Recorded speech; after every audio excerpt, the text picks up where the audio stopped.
Man, I wish that was kind of different. I think that hindered for me kind of understanding everything in this season, or really having a strong foundation for this season overall. Maybe it is. Maybe that's the purpose of why they've written it the way that they've written. It's hard not to say that it's the best season that we've had, right? All right, well, tonight we're going to be talking about my thoughts on The Chosen Season 3. Overall, obviously, the season was amazing, and we talked about a lot of different things on this channel. Honestly, we've been talking about Season 3 for about 11 months now on this channel, breaking down the behind the scenes, breaking down what's upcoming, my guesses on everything, and so let's just talk about the season overall. And I think the best way to do that is really just to jump into the episodes themselves, and maybe just look at some of them and kind of recap, what we've seen here as we kind of go through them. Now, Season 3, obviously, a huge part of this season is just kind of the growth of Jesus' ministry. And so as we see that, we come to this place where we're seeing more and more of the hardships of following Christ, but we're also seeing Christ's popularity growing throughout these. What are some things that I loved about this season? Let me start with character development in general. I think in general, we got a lot of different character development, especially when it comes to some of the lesser known characters that we didn't get much of in Season 2. So obviously with Eden, that was a really, really big moment. We got a lot of character development, at least early on, with Andrew.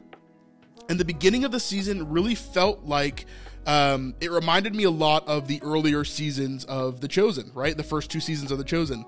We see as things are progressing in a linear timeline, right?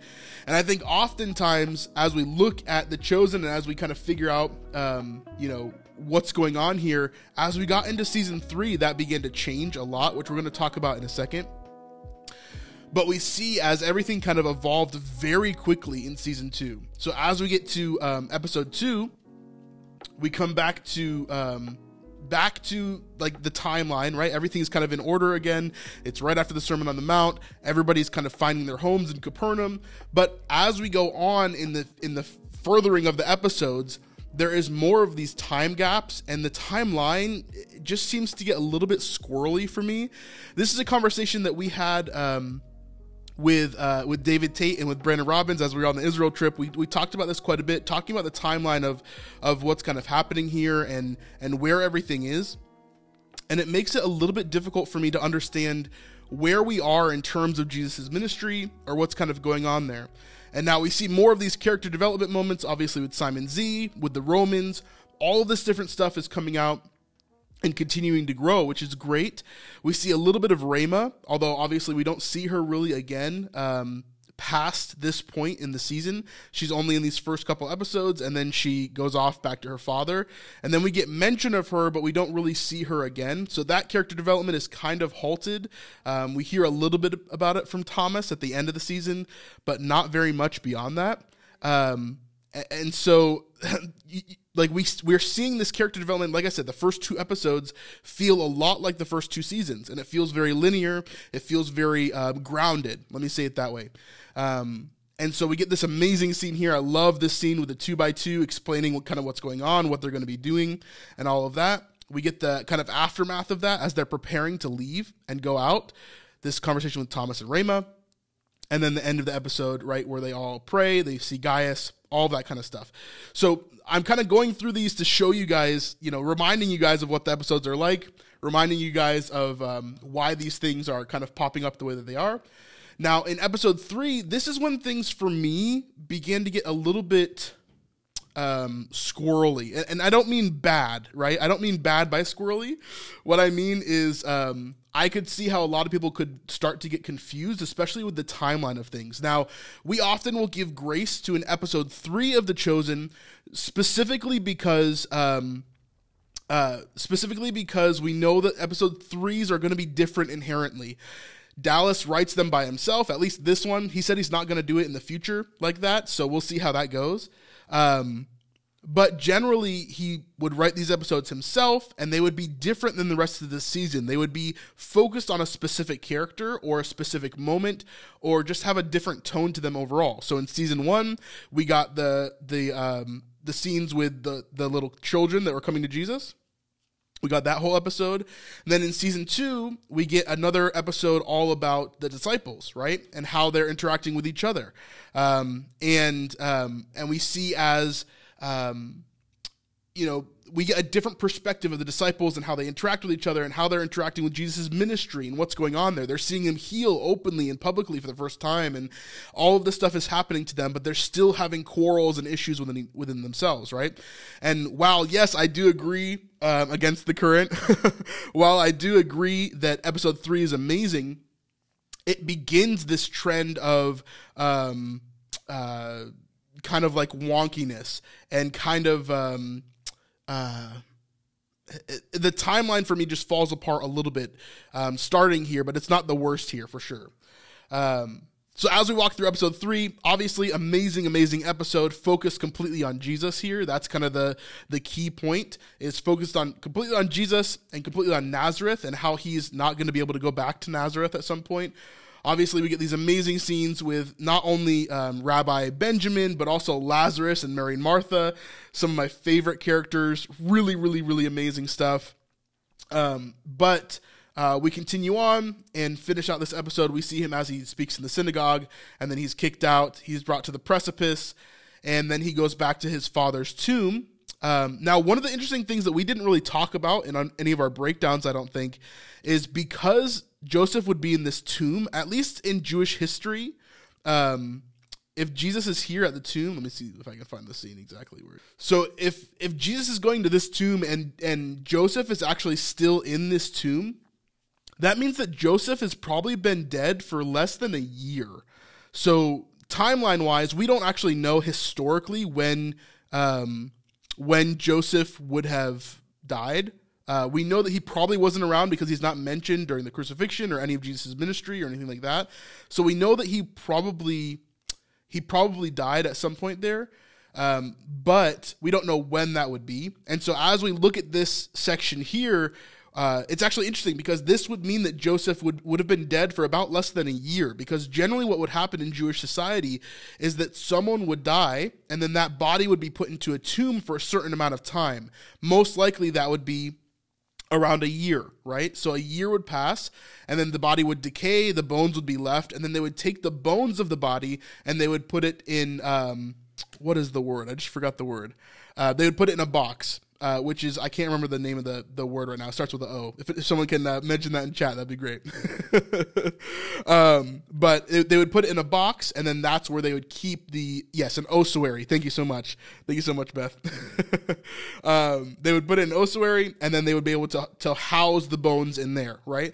So if he is going to this tomb in order to visit Joseph, right, that means that Joseph would have been dead for less than a year. So he hasn't been dead for very long at all, which would really explain why Jesus and Mary are so sad and still kind of mourning his death whenever we see him here. So it's really interesting.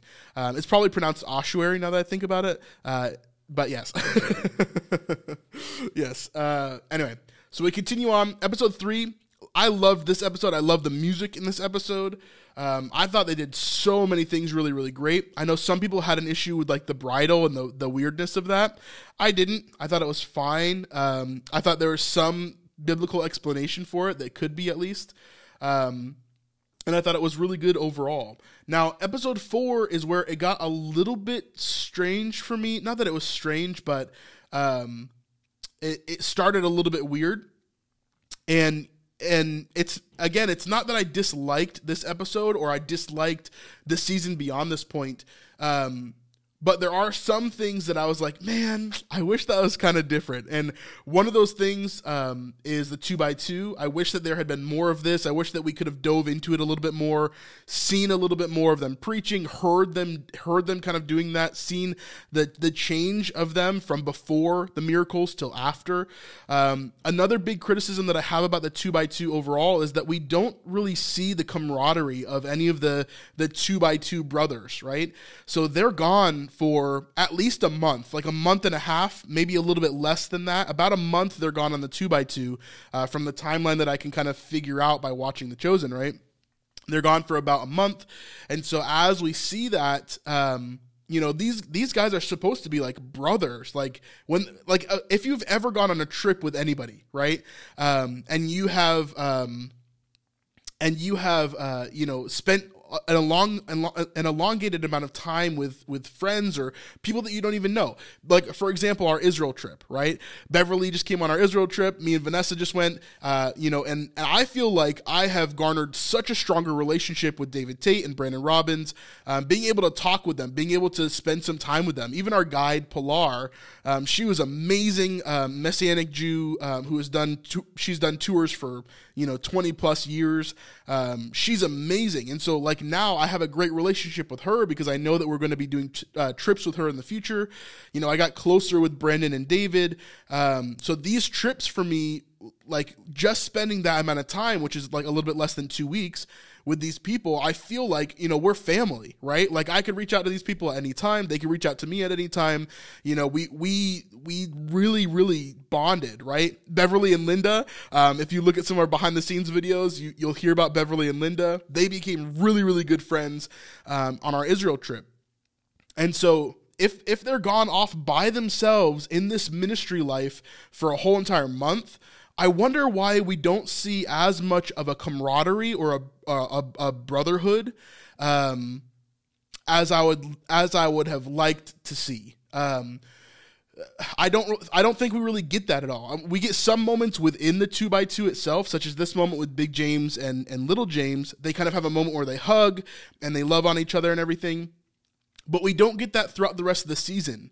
And I wonder if that's because they're shooting out of order and maybe the actors didn't really pick up on exactly what they were supposed to do, etc. But, you're missing some of that camaraderie. Like I expect to see Simon and Judas becoming really, really good friends. I would have loved to see that beyond the 2x2. I would have loved to see, more of, I know we don't get Thomas and a lot of the rest of it. And we see a little bit of that camaraderie coming in that we even saw from episode 1, really, that comes through between Thomas and John. But we don't really see that from Big James and Little James. We see one other scene with Thaddeus and Nathaniel. And so we see that a little bit with them, but it's not like a camaraderie. It's not like a brotherhood where they're like, fighting for each other and everything like that. Matthew and Simon the Zealot, we see a little bit, but it's not as much as I would want to. I wanted just a few of those moments where it's like, oh, I can see that they're really good friends now, instead of just people that have been kind of thrown into Jesus' ministry. I wanted a little bit more of that bonding feeling, if that makes sense, between the 2x2. So I wanted a little bit more 2x2. I wanted a little bit more of that bonding. But overall, I love the beginning of this episode. I actually called that this was going to be the case. We're going to check out some of my older YouTube videos from, 7 to 10 months ago, to kind of talk through that. So if you want to check out that video, definitely check it out on our channel later on. But we're going to talk about all that soon as well. I guess that this is going to be a montage and it's going to be a time skip, but it wasn't as big of a time skip as I thought it was going to be. And so that kind of confused me as well. Anyway, we get back to Capernaum and immediately we're kind of thrown back into the story, right? We don't know how much time has passed. We don't really know what's going on with everybody. We're immediately meeting these new characters, right? So we meet Jairus, which is great. We kind of know immediately what that storyline is going to play out as. If you've read the scriptures, if you know everything there, we jump back into the Eden storyline a little bit, and we see that immediately her and Simon kind of have some issues, and then we immediately jump into Veronica, which is the woman with the issue of blood. And then back to Jairus, back to Veronica, and then we're here with the ladies. We're kind of hearing a little bit about them, but I don't know. To me, it just felt a little bit like, through these first 2 seasons, we've gotten these moments of like, okay, we're doing step 1, step 2, step 3, step 4, and maybe this is intentional, but in season 3, I really felt like we were missing some of that cohesion. It didn't make it a horrible season. It didn't make it a bad season. It was just a little bit of a gripe that I had as I was kind of going through. And so I felt like there was just this, like, I was kind of lost in where we were. I didn't have a really strong foundation of what was going on in this season overall. And so I think that I think that hindered for me kind of understanding everything in this season, or really, really having a strong foundation for this season overall. However, I do think that a lot of, obviously, the strong points in this episode and in the season overall, Veronica, Jairus, those points were amazing, and I think episodes 4 and 5 in isolation were really, really, really well done. But again, this is one of the problems with the show, right? This is one of the problems that we're always going to have with the show, because honestly, it is very, very, very hard, like extremely hard, to do a show where the main characters of the show are like 14 or 15 characters, right? And again, I say main characters because obviously all of the apostles and Jesus, that's 13, right? Then you have Mary and Tamar, that's 15, plus Eden and Zebedee, that's 17. And then you could add more even on top of that. So you have a show where you have 17 main characters, right? Or 17 prominent characters that actually have character development and they need a little bit to be focused on and everything. And I think because of that, we lose a little bit of, we lose a little bit of the foundation. I think the solidity of what season 3 should be, right? And maybe it shouldn't be. Maybe this is on purpose. Maybe Dallas is going to leave a comment, or The Chosen will leave a comment on this video and let us know. But from my perspective, right, as a watcher, as an avid Chosen fan, obviously, someone who has watched every single nook and cranny of the show, I felt like it was a bit disconnected, and it left me overall over the whole season feeling a little bit more distant to the characters than I had before, caring a little bit less about certain things than I had before. And I think some of that comes from, let's take episodes 4 and 5, for example, right? Let me go over to episode 5 and we'll kind of talk about it as we go through that. So as we go through episode 5, right? Episode 4 and 5 in a package work really, really, really well, right? Especially the Eden storyline, especially the Veronica and Jairus storyline, right? Those 3 storylines work really, really well because you're kind of getting this beginning of the story in episode 4, and then you get the ending of the story in episode 5, or at least the continuation of it, right? And so as we get to episode 5, it starts to answer all of these questions that we weren't, privy to before. And so we're seeing as all of these things had already happened, or, well, specifically the miscarriage had already happened with Eden, but that, we see the conclusion of Jairus and Veronica overall as well. And it's beautiful. I'm not taking away from that at all. I think they did an amazing, amazing job with the storylines of Jairus, with the storyline of Veronica, with the storyline of Eden. I thought it was amazing, but it's just so much to focus on. And honestly, it was hard for me because we hadn't spent any time with Jairus, right?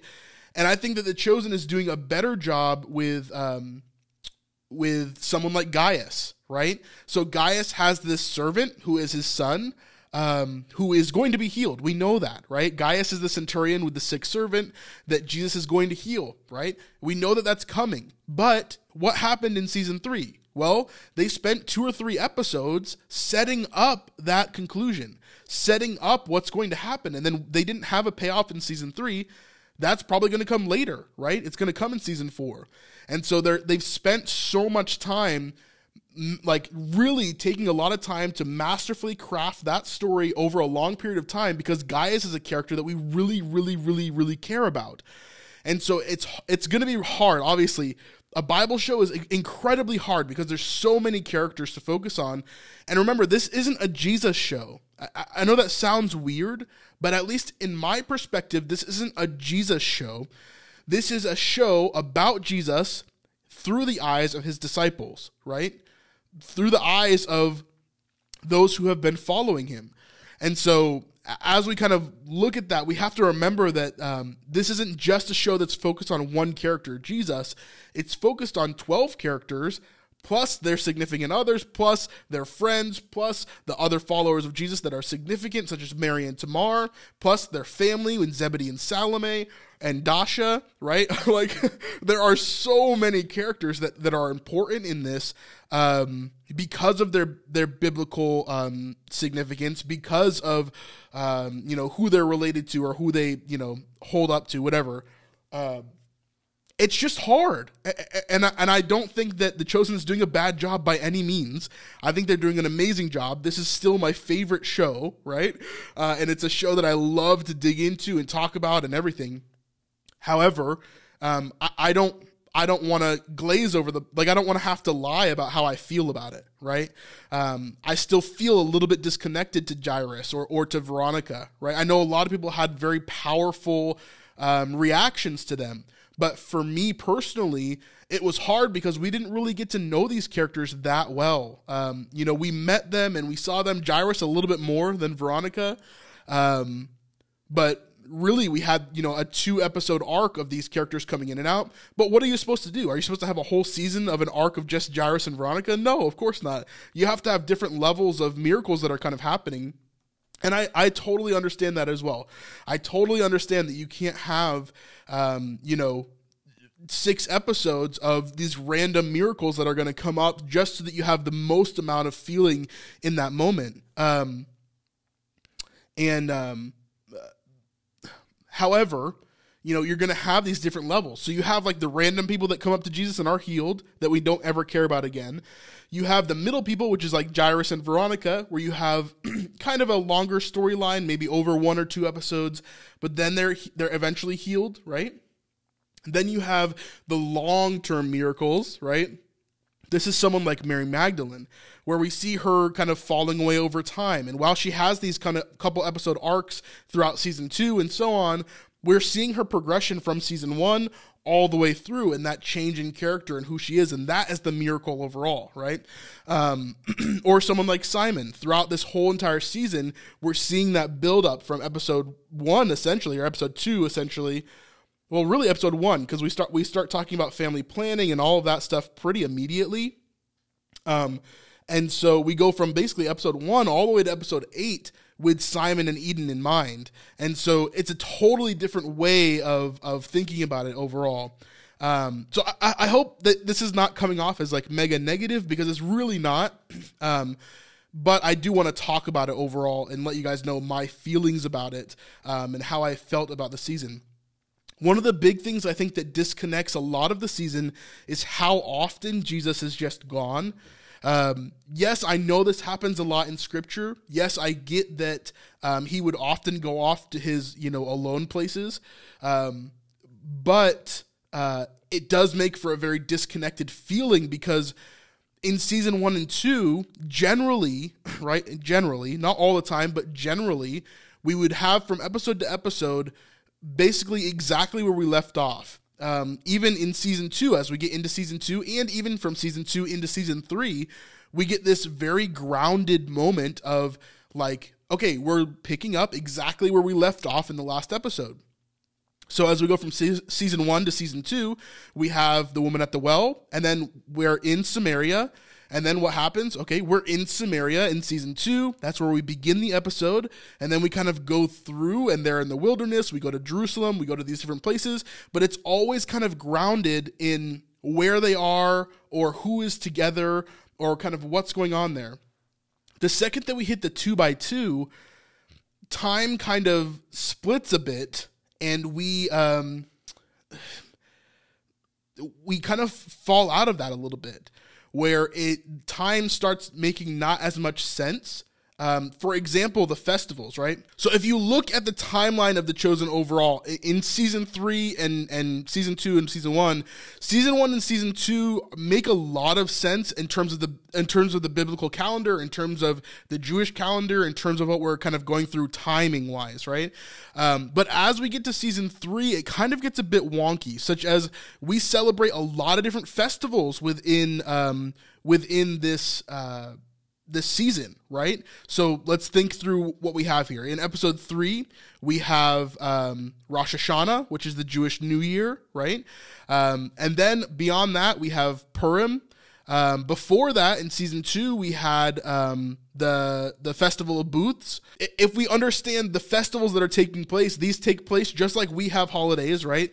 These take place in the same time of year every single year. So if we take those festivals and put them in order that The Chosen has them, it's showing like basically we've gone in a little over 2 years into the show, essentially, which to me doesn't really make sense, because the characters will say things like, I haven't known you that long, or it was only a month and a half ago, when it seems like it should be much longer than a month and a half ago.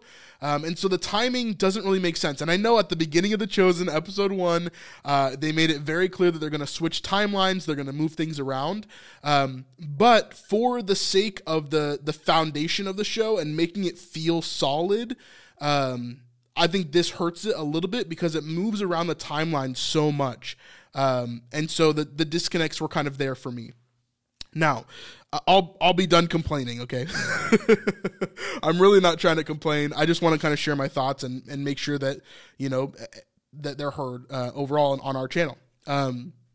However, some of the things that I loved in this season, I loved the character development that we had for certain characters. While I wish we had more for some characters, I think certain characters had amazing character development, such as Eden, right? Such as Simon. I was really surprised that they didn't have the name change for Simon at the climax of this season, the walking on water and all of that. I really, really imagined that we would have the name changed. But we didn't. So, but again, we have some evidence actually that we're going to see that later on. Also, that they've planned for it to be not in season 3. So we're going to talk about that in a second. But I obviously enjoyed the Feeding the 5,000. I think the way that they shot that, being there in person for me was one of the best experiences of this last year.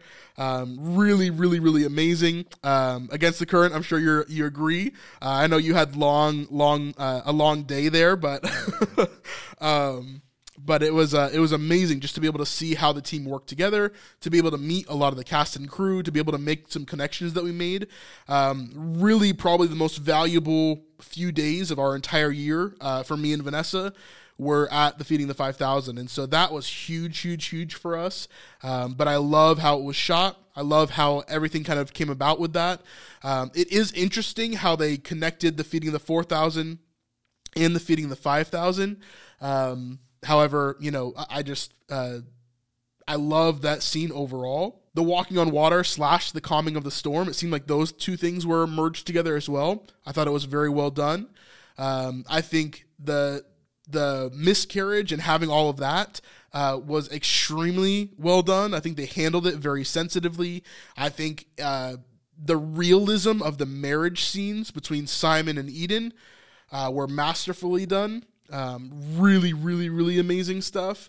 And let me go through the rest of the episodes to remind myself of everything that we kind of see. But yeah, Veronica and Jairus, I think both of those storylines were really, really well done. Jairus, I love the actor who plays Jairus. I think he did an amazing job. Yeah, I was really, really, really excited to see him and everything that happened with him. Really, really amazing scenes with Jesus as he raises his daughter and all of that stuff. Very, very cool. Just the scene here with Veronica as she touches the hem of his garment and the understanding there.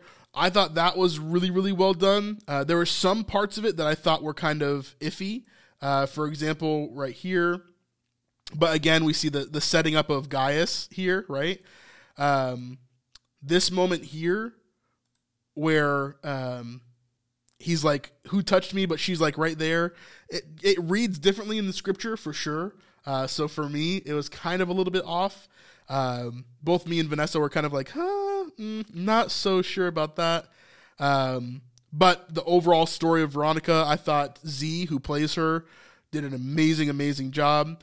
I think the cinematography was stepped up in this season. I think the sound design was stepped up in this season. I think the music was stepped up in this season. I love hearing the kind of musical notations that they use for certain characters. So, for example, for Simon the Zealot, we get the Zealot theme, right? which I can't sing off the top of my head right now because I'm going to get it wrong and then someone's going to comment about it. That's what it is. It came to me.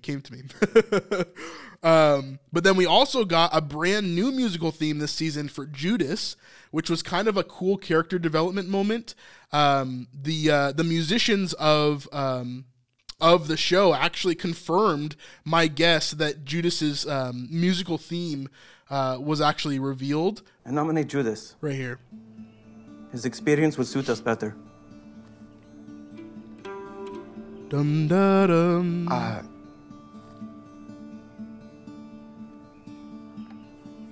I accept. Anything to happen. Done. So that is Judas's musical theme. So anytime we're watching an episode, anytime we have something in the future that is chosen related, that we're listening to the music and Judas is involved, listen for that theme, because that is Judas's theme as he goes darker and darker into who he's going to become. That da da da da da da. That's Judas's theme there. So really, really cool. I loved those little things. I think the music was great. Another amazing musical moment was episode 3. Hearing the music during this section. I love this.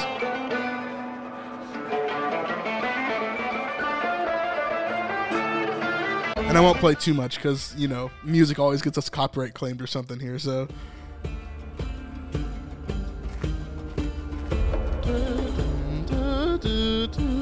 Yeah, they're really, really cool. I love that. I think they use an Arabic oud for that. If not, then just a really cool sounding electric guitar. But really, really cool stuff there. I did love the 2x2 overall. Just the beginning here and the music that was here. Really, really good music here. I actually got to meet this lady in person when I was in Atlanta for the premiere. That was very, very cool. I did like the music, although I wish that we had more 2x2 like we talked about earlier. Let me see, what else here? The reveal for Simon at the end of episode 6. One of the most heartbreaking moments. It might be nice for you to try to read my mind. That's not fair, and you know that. I know that's not fair. I know I wasn't always right. I know. I was a little distracted from losing my own... Yeah, that part, Lada did an amazing job in this season, acting out the miscarriage, doing all the scenes that have to do with marriage, all that kind of stuff. Really, really, really top-notch, amazing stuff. Another thing I loved was Pilot. Really, really well done. A very interesting take on Pilot overall. I know a lot of people did not like this take on Pilot. I do. I think it's really interesting. Pilot definitely could have been young in his position, and he made a lot of mistakes. He was very ruthless and kind of cruel. And so I wonder how much more of that they'll show. I mean, they showed him crucifying people, but they didn't really make it seem like a cruel thing. It was kind of like, I just have to do this because I'm a governor. But he was very cruel. And that's the reason why eventually he, gets kicked out of his position in history, right? I would love to see more of Caesarea Maritima, where Pilate would have ruled from on the coast. And we're going to see more of Caesarea Philippi, which I'm extremely excited for. Like, out of anything else in the history of anything, I am super excited to see Caesarea Philippi on screen in The Chosen. That is going to be extremely interesting to figure out what they do with that. Atticus and Pilate, though, I really like this dynamic of like the Obi-Wan Kenobi sort of mentoring this very powerful ruler in Judea. Really interesting overall, and I want to see how they kind of figure that out and how they progress through that. Really, really, really cool. I didn't have a huge dog in the fight when it came to the whole Olive Grove thing. Cool. It's nice that they have a business to help with the ministry, but because it doesn't have a biblical basis, like it doesn't have a biblical foundation of them owning an olive grove or anything like that, and like the soil thing, I was kind of like meh about that. But yeah. Against the Current says, who do you think Atticus is going to be? I think Atticus is going to be Atticus. I don't think he's going to be anybody in particular. Like, I don't think he's going to be a biblical character. But yeah, what are your thoughts on the olive grove? Do you have an issue with that? It's definitely not like the Garden of Gethsemane or anything, or the Mount of Olives. Like, it's nowhere near that location, so it's not anything that's like biblically important, because the Mount of Olives is in it's in Jerusalem. Like, it's across the Kidron Valley, across from the temple. So like it's literally miles and miles, like days and days and days away. So it's not the same. It's not the same olive grove. So like having an olive grove in Capernaum, for me, doesn't really matter. Like, it's fine. Like, for the storyline, I get it. Like, they need money, and the Bible tells us that these women help to supply the ministry with money. And it's cool that we're seeing Joanna do that in the way that we probably think that she would. And but we're not really seeing, I don't know. I guess in my mind, I assume that Mary Magdalene was already wealthy, like, ahead of time. Either that, or she did something to make money, which is fine that it's an olive grove. I just personally didn't really care about it that much, that storyline. I did like the scene where they got to talk and kind of, get out all their emotions. I liked how they handled it, because it wasn't like, oh, Tamar, you're wrong. You just need to get better, right? It was more like, hey, we both have some weird ideas. We both have some preconceived notions. We both have some issues. So let's figure it out together. Hey, maybe you're not going to like me fully. Maybe I'm not going to like this about you fully, but let's learn to work together anyway. And I really appreciated that, because there's been plenty of people in my life where maybe I didn't understand them fully, or I didn't really like the way that they did things, but I was still able to do ministry or work with them, or allow God to work through the situation because of it. And so I like that, maybe Tamar and Mary are never going to be best friends, but that they could at least work together and learn to do ministry together, even in the midst of their brokenness, right? Yeah. Actually, Zebedee might be in a position to buy Gethsemane by season 6. I don't know about that, bro. That would be such a leap in biblical logic. The Garden of Gethsemane and the Mount of Olives is like, it's like a big thing. It's not just like this. I don't know. Maybe they could do that. I don't know. The Chosen can do whatever they want for sure. But yeah.